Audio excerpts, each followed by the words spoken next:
Hello guys, আসসালামু আলাইকুম। কি অবস্থা সবার, কেমন আছেন? আশা করি সবাই ভালো আছেন। তো আজকে আমরা যাইতেছি দিনাজপুর জেলা ও আশেপাশে কিছু এলাকা দেখার জন্য। তো আমরা দিনাজপুর যাওয়ার পথে বিরামপুর শহর পার হয়ে মোহনপুর রাবার ড্রাম ব্রিজে কিছুক্ষণ নেমে দেরি করে নিলাম।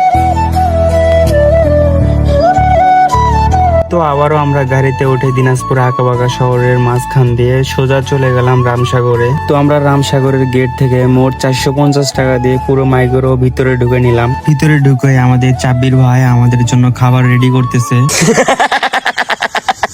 তো আবারও আমরা রামসাগর থেকে বের হয়ে রওনা দিলাম দিনাজপুর কান্দজির মন্দিরের উদ্দেশ্যে। এখানে এসে পড়লাম এবং কিছু ফটোশুট করলাম।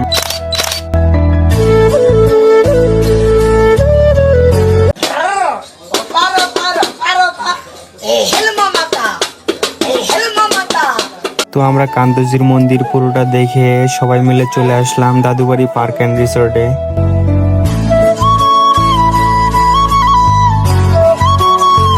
তো আমরা পার্কে ঢোকার জন্য 100 টাকা করে মোট 12 জন 1200 টাকা দিয়ে সবাই মিলে সারিবদ্ধভাবে দাগের দাদুবাড়ি পার্ক এন্ড রিসোর্টে প্রবেশ করলাম। তো পার্কটি আমরা ঘুরে দেখলাম, আপনারাও চাইলে আসতে পারেন। তারপর সবাই মিলে 100 টাকা করে টিকিট কেটে আমরা সুইমিং পুলে প্রবেশ করলাম।